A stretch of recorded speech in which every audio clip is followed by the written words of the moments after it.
दुनिया में लग्जरी की कोई सीमा नहीं, लेकिन अगर बात हो सऊदी अरब के प्रिंस सलमान की तो ये शान और शौकत के नए मायने तय करते हैं। सऊदी अरब के क्राउन प्रिंस मोहम्मद बिन सलमान का जीवन इस कदर शानदार और भव्य है कि उनका नाम सुनते ही आंखों के सामने विलासिता का एक समंदर तैरने लगता है।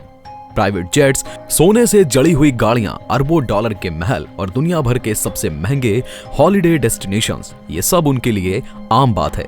लेकिन क्या आप जानते हैं कि वे ऐसी कौन सी चीजें खरीदते हैं जो दुनिया में सिर्फ कुछ ही लोगों के पास होती हैं? आज हम आपको दिखाएंगे सऊदी प्रिंस सलमान की उस लाइफस्टाइल की झलक जो आम इंसान के लिए सपने से भी परे है। तो बने रहिए हमारे साथ और देखिए वो रॉयल जिंदगी जो इतिहास में पहले कभी नहीं देखी गई। तो आइए इस अद्भुत दुनिया की परतें खोलते हैं।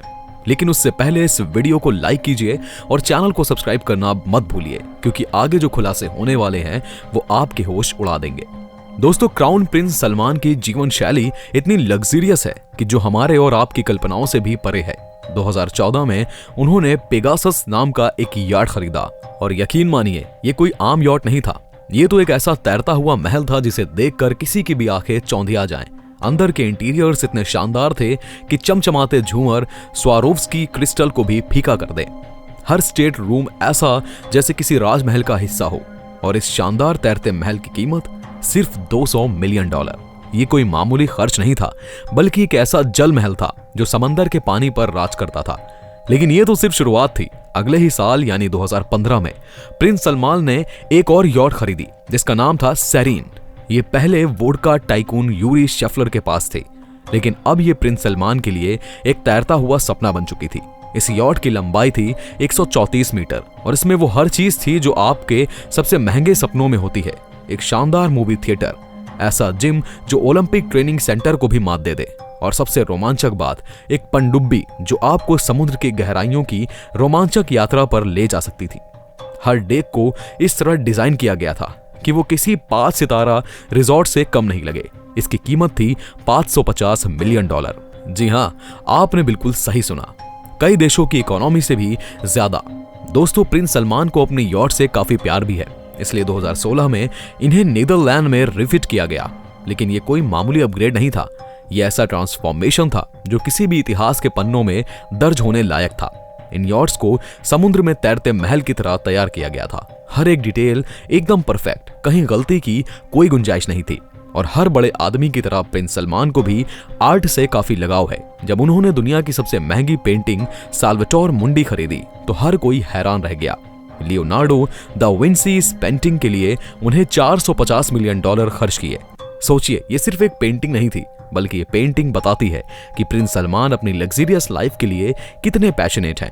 जब सऊदी क्राउन प्रिंस सलमान ने चैटियल लुइस XIV नामक फ्रेंच पैलेस को $320 मिलियन में खरीदा तो ये सिर्फ एक डील नहीं, बल्कि इतिहास में एक शॉकिंग मूव था।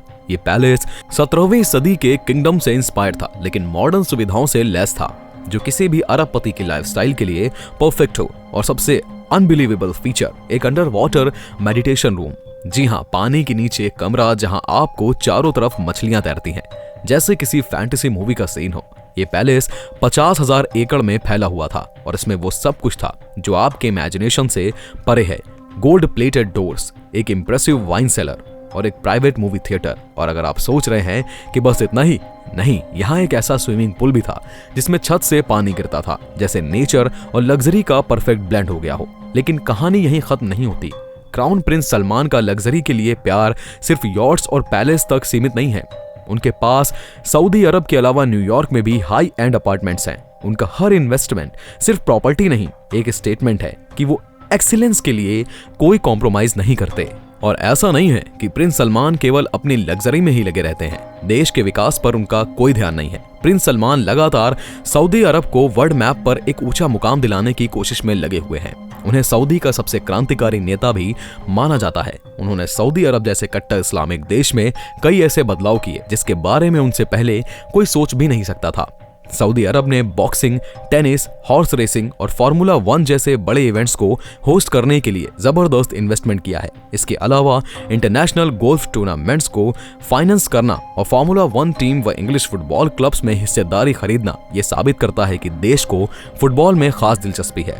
इन सभी इन्वेस्टमेंट्स को सऊदी अरब के पब्लिक इन्वेस्टमेंट फंड PIF द्वारा मैनेज किया जाता है, जो दुनिया के सबसे बड़े सोवरेन वेल्थ फंड्स में से एक है। 2023 की समर में सऊदी अरब ने फुटबॉल में बड़ा इन्वेस्ट किया और दुनिया भर का अटेंशन खींचा। कई बड़े और महंगे फुटबॉल स्टार्स ने Saudi pro league SPL join किया। सबसे पहले क्रिस्टियानो रोनाल्डो ने मैनचेस्टर यूनाइटेड से अल नासर क्लब में $600 मिलियन के डील में ट्रांसफर किया। इसके बाद 2022 बैलोन डी और विनर करीम बेंजेमा और एनगोलो कांटे जैसे बड़े नाम भी सऊदी लीग में आए, जिनके डील लगभग $500 मिलियन थी। ब्राजीलियन स्टार नेमार भी सऊदी लीग का हिस्सा बने। इन बड़े फुटबॉल ट्रांसफर्स को PIF द्वारा मैनेज किए गए एक खास प्रोजेक्ट के तहत मुमकिन किया गया। इस प्रोजेक्ट के तहत PIF ने 4 प्रमुख SPL क्लब्स अल आली, अल इत्तिहाद, अल हिलाल और अल नासर को खरीदा। इस कदम से इन क्लब्स को फाइनेंशियल सपोर्ट मिला क्योंकि PIF के पास करीब $800 मिलियन के एसेट्स हैं। लेकिन प्रिंस सलमान का फोकस सिर्फ फुटबॉल तक सीमित नहीं है, वो गेमिंग इंडस्ट्री में भी बड़े इन्वेस्टमेंट करते रहते हैं। उनकी company EGDC electronic gaming development company ने जापान के फेमस गेम डेवलपर SNK में बड़ी हिस्सेदारी खरीदी। SNK अपने हिट गेम जैसे किंग ऑफ फाइटर्स और समुराई शोडाउन के लिए जाना जाता है। ये सिर्फ एक शौक नहीं था, बल्कि गेमिंग इंडस्ट्री में एक स्ट्रैटेजिक कदम था। अब SNK का लगभग पूरा कंट्रोल उनकी कंपनी के पास है। इसके अलावा उन्होंने एक्टिविजन, ब्लिजार्ड और नेक्सन जैसी टॉप गेमिंग कंपनियों में $430 मिलियन से ज्यादा का इन्वेस्ट किया है। प्रिंस सलमान गेमिंग के कल्चरल और इकोनॉमिक इम्पैक्ट को अच्छे से समझते हैं, क्योंकि ये सिर्फ एंटरटेनमेंट नहीं बल्कि एक ग्लोबल फिनोमिनन बन चुका है। प्रिंस सलमान का इन्फ्लुएंस सिर्फ बिजनेस और इन्वेस्टमेंट तक सीमित नहीं है, वो इंटरनेशनल पॉलिटिक्स में भी एक स्ट्रॉन्ग पोजीशन रखते हैं। वो वेस्टर्न कंट्रीज के साथ रिलेशन मजबूत रखते हुए रूस और चाइना जैसे देशों के साथ टाई अप्स बढ़ा रहे हैं। उनका विजन सिर्फ सऊदी अरब को एक स्ट्रॉन्ग कंट्री बनाने का नहीं है, बल्कि इसे एक ग्लोबल हब में ट्रांसफॉर्म करने का है। विजन 2030 के तहत सऊदी अरब को पूरी तरह से ट्रांसफॉर्म करने का प्लान है। इसका सबसे बड़ा एग्जाम्पल है नियोम प्रोजेक्ट, जिसे 2017 में लॉन्च किया गया था। ये फ्यूचरिस्टिक सिटी 170 किलोमीटर लंबी होगी, जिसमें 9 मिलियन लोग रह सकेंगे। ये रेड सी के नॉर्दर्न एंड पर जॉर्डन और मिस्र के पास बनेगी। इस सिटी में ऑटोमेटेड व्हीकल्स, ग्रीन एनर्जी और स्मार्ट बिल्डिंग जैसी सुविधाएं होंगी। इसका टोटल बजट करीब $1 ट्रिलियन के आसपास है, जो इसे एक मेगा और एम्बिशियस प्रोजेक्ट बनाता है। नियोम का मकसद न सिर्फ सऊदी अरब की इमेज बदलना है, बल्कि पूरी दुनिया को यह दिखाना है कि फ्यूचर सिटीज कैसी हो सकती हैं। प्रिंस सलमान का विजन सऊदी अरब को तेल पर डिपेंडेंसी से हटाकर इनोवेशन, टेक्नोलॉजी और साइंस की दिशा में ले जाने का है। विजन 2030 के तहत उन्होंने सऊदी की इकोनॉमी को डाइवर्स बनाने का स्ट्रेटेजी बना ली है, ताकि कंट्री का फ्यूचर ज्यादा स्टेबल और सस्टेनेबल बन सके।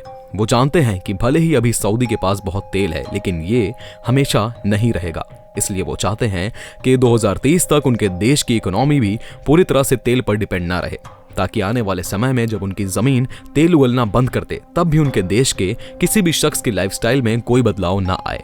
और इसके लिए वो लगातार काम कर रहे हैं। हालांकि इसके लिए उन्हें पूरी दुनिया से क्रिटिसिज्म भी झेलना पड़ रहा है, लेकिन वो अपने इरादे पर पक्के हैं और उनकी ये सोच ही उन्हें दुनिया के बाकी लीडर से अलग करती है।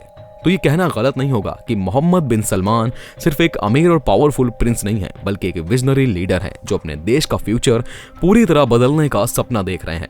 दोस्तों, ये जानकारी आपको कैसी लगी हमें कमेंट में जरूर बताएं। धन्यवाद।